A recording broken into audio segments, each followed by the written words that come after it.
Hello, Paimon. Hello, traveler.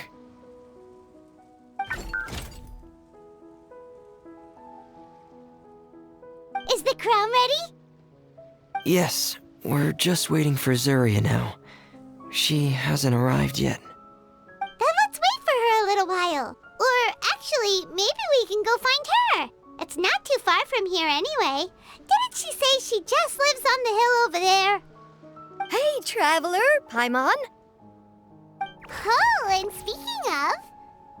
Found you two at long last. I'm so glad that you both are all right. Huh? Why are you here, Miss Delaroche? And what could have happened to us? What could have happened? That water imp Thelxie, of course. After I gave you that commission the other day, I began to get worried and went asking about the boy that went missing. Oh, that? We've got it all figured out now. The boy you heard about was just Fremine.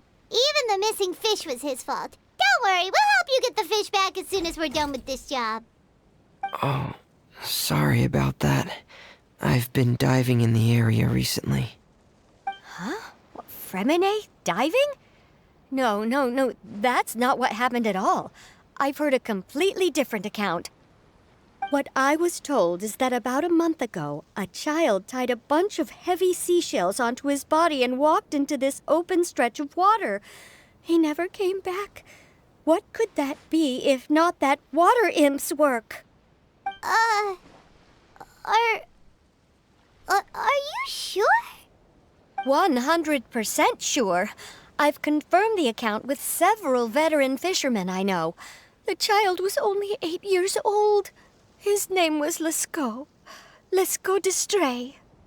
Wait, Lescaut d'Estray? Yeah, that's the name. They say the family took on the name after moving to the city from a place called Stray. Anyway, his mother is a pretty famous art dealer, while his father passed away from an accident many years ago. Oh, well, naturally, his mother was devastated by the incident and fell terribly ill. It's said that she left the court of Fontaine, and no one knows where she's gone. It can't be, right? Lescaut d'Estray? Zuria d'Estray? It must be some sort of a coincidence? I'm sorry, miss. We've got to go check on something right now. Oh, I see. Well, you go on ahead. I just came to make sure that you're both all right. I'll head back then. Please remember to take care. Excuse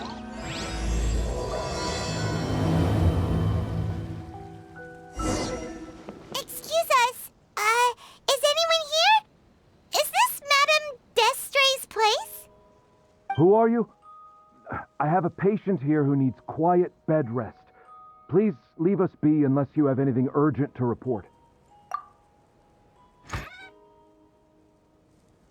This is the residence of Zuria d'Estray, and I'm Jala Khan, her family doctor. What did you mean by your question just now? Who else could be my patient? Your patient should be Zuria's son, right? She told us herself that her son had contracted loneliness syndrome. No, you're right. Young Master Lescaut did have that illness once upon a time, but well, the young master's no longer with us. And now the Madame has come down with the same illness. Are you her friends, by any chance? Oh, so when she had requested time to go out over the past few days, it was so she could spend them with you. So, if I'm understanding this right, the one who's suffering from uncontrollable delusions is the Madame herself? She believes her son is still alive? That is correct. When the young master disappeared, she was organizing an art exhibit that she had specifically prepared for him. But since she had to leave the house, she was unable to see her son one last time. That might have been the trigger for her regret. Or perhaps the family's fall into loneliness and grief was inevitable as soon as the old master passed away. First the son, and then the mother. But how could that everything. Her smile was so lovely, and she even told us to stay optimistic. But you're saying she... Those actions are proof that she can no longer differentiate between fantasy and reality.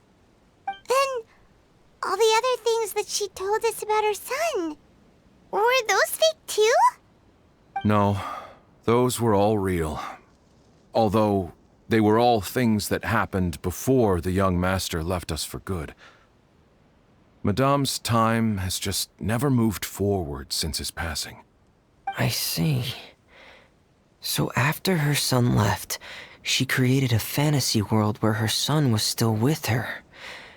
She was looking for a way to cure his illness when she ran into us.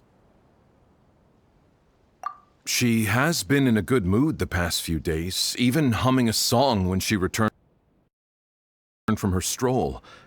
She even began discussing with me the idea of using deliberate guidance to ease the illness. It was all going well, until last night.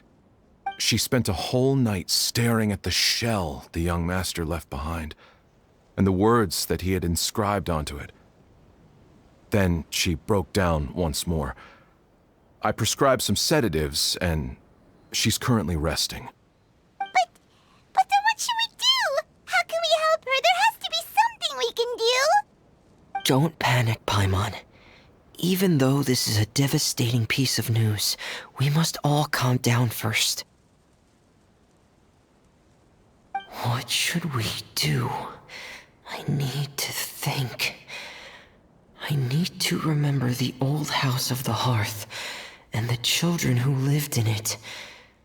Those patients, and what their doctors said back then.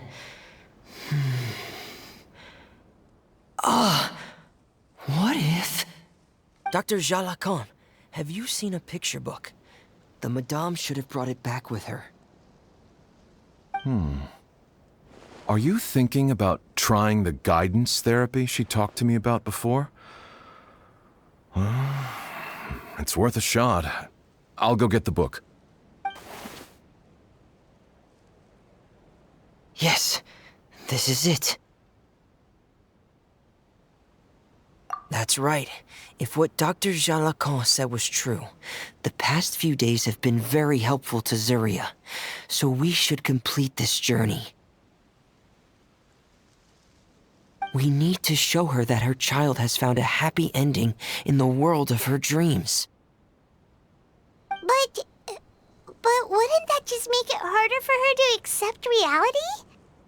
One must first face reality before accepting it. The Madame has been crushed by her feelings of grief and can no longer bring herself to face reality. Our first priority would be to get her out of this state. Right. Before today, I had thought she wanted to use Thelxie's fantastic adventures to save her son. But now, I think she might need it to save herself. And if we could complete it, we should be able to give her some feeling of inspiration and closure. Maybe those feelings would be enough to give her some courage to face reality again. There's no time to waste. Let's set off right away. We're here again. This is the final part of Thelxie's journey, but the most important person is missing.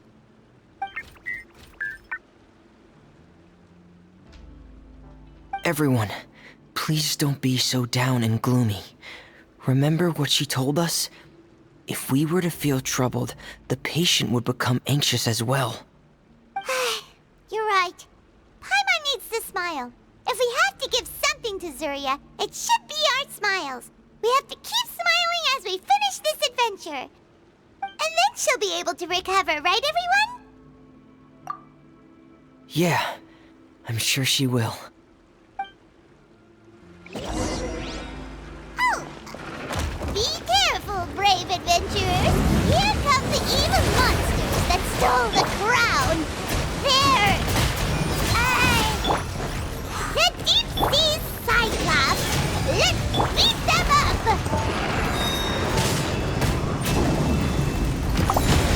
Into Into the wind. Watch out, everyone! They're coming at us again! There's no need to fear. Prince Thelxie looks stronger than ever today. He must be going all out.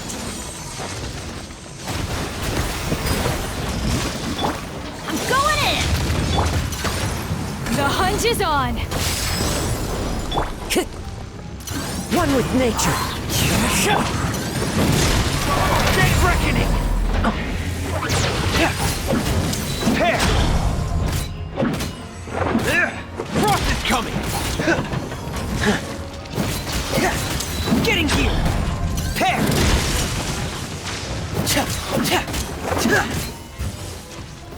Getting here! Into the wind. Oh, this is the final enemy, right? Ahem. We'll reclaim the crown for you now, Your Highness! Clouds high. The birds come! The wind knows me. Ever seen one of these? You're stuck now! Frost is coming! Going under! Here!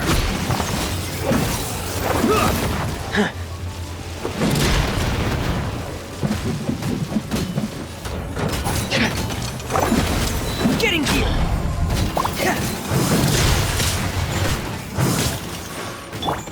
Everybody stand back! This'll pack a punch.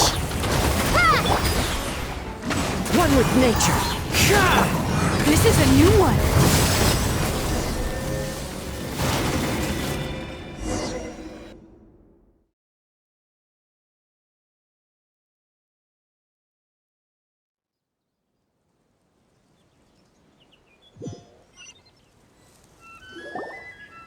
I'm sorry.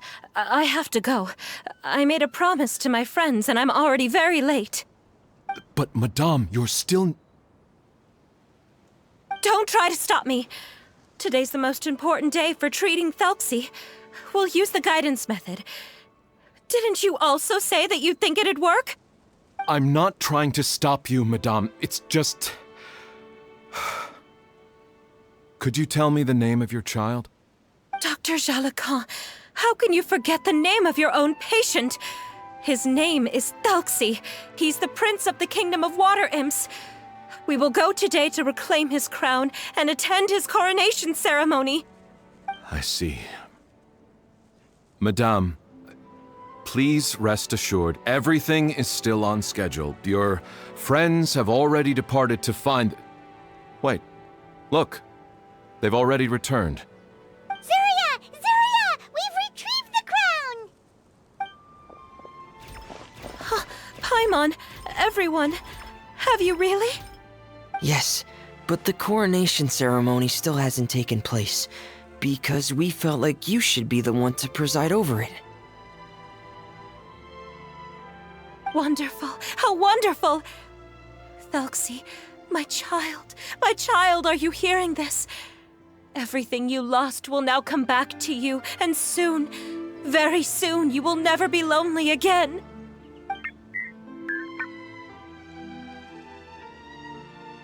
And the last page of the picture book. It's still waiting for you to illustrate in color. Right, the picture book. But I don't know what I should put on the last page. Don't worry, Thelxie and his friends all know what should go on it. Get ready, Zuria! We'll describe everything for you. Okay. At last, Thelxie and his friends were able to drive off the final invading monsters and achieve a dashing victory. Their success was complete, and the recovered crown resplendent. The water imps, finally returning to their homes, showered the prince with love and applause as he greeted them. They once again offered their precious shells to the prince and reconstructed the rainbow bridge of old. As he watched the scene unfold, the prince could not help but be touched by its beauty. Moved by everyone's happiness, the prince stepped onto the rainbow bridge and took a good look at all the friends who had gone on the journey with him. There stood the traveler, Goddess Paimon, Fremine, and... Where's the last person? The prince looked frantically around, but could not find the person he wanted to see most. At that moment, the person suddenly appeared on the other side of the bridge. She walked towards him with a smile and slowly lifted her veil. The prince could not hold back his tears. He recognized then that the mysterious person that had been by his side the whole time was none other than his mother. Surya walked across the bridge and placed the crown above the prince's head.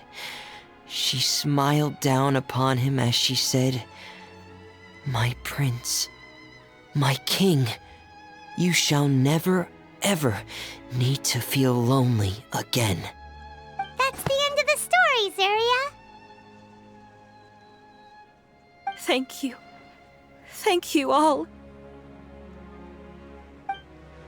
I am so sorry, my child. Maman should have spent more time with you. Did you hear the story? You'll never have to feel lonely again.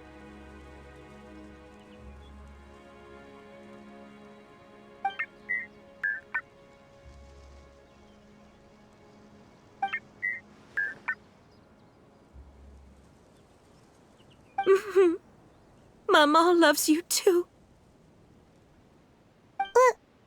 What's happening? Is Zarya talking to Thelxie? Quick, put on my diving helmet. There's a transcription module in it that's compatible with Thelxie's output signals. You should be able to use it to understand what Thelxie's saying.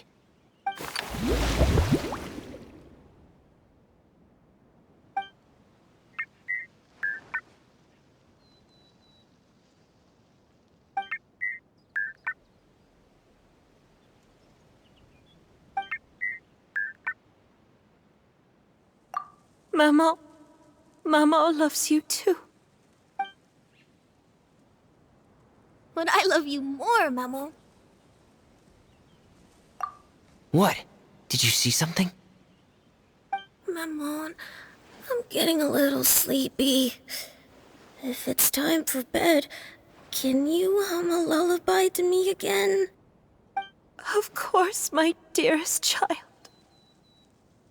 As long as you want to hear it, Mama will always hum for you.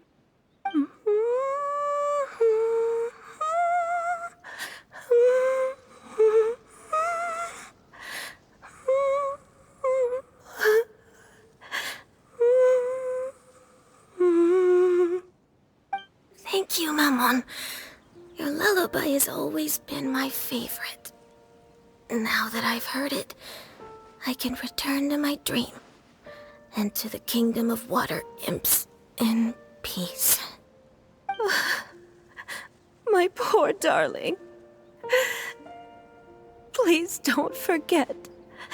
I will always love you. My love is greater than the entire distance between here and the kingdom of water imps. I won't forget, Maman. And so is my love for you. Greater than the entire distance between here and the kingdom of water imps. Good night, Maman.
Traveler, Paimon, you're here. Fremine, why did you call us in such a hurry? Did you hear something from Zuria? Oh, if it's not good news, Paimon doesn't want to hear it. Don't worry, it's definitely great news. The Madame came here for a visit just now with her doctor.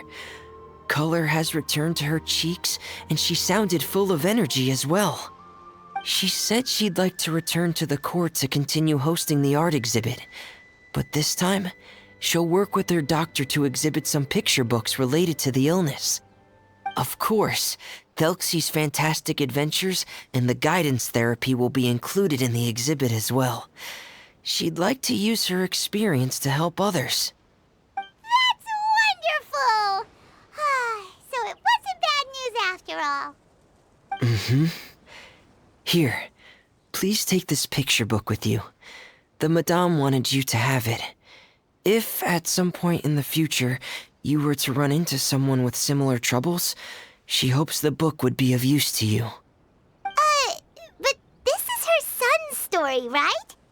Is it really okay to give the book to us? Don't worry, it's just a copy.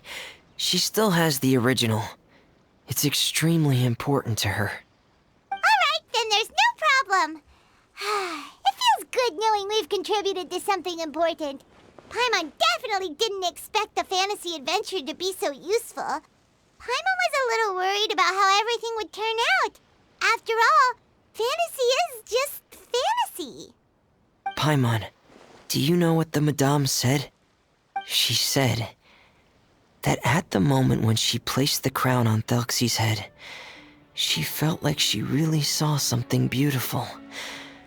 Her child had returned, and he told her that he loved her. She also said that was when she was finally able to bid farewell to her son. She felt like at that moment, she was healed by some mystical power, and she was filled with courage from head to toe. Oh, really? But could that just be another part of her fantasy? Perhaps. But if fantasy is just fantasy, and the fantasy world is not real, then how could it still grant us these powers that we can continue to use in the real world? But what else could it be? A descent of the fairy tale world into the real world. At that time, the wondrous fairy tale temporarily became reality and influenced real things in our world. That has to be what happened. You saw it too, didn't you? What? That can't be what happened, right? There's just no way. Wouldn't it be like a miracle if that really happened? Yes, I suppose that would be a miracle. I hope that everyone who's found themselves in a dark place would be able to see something beautiful and experience a miracle for themselves.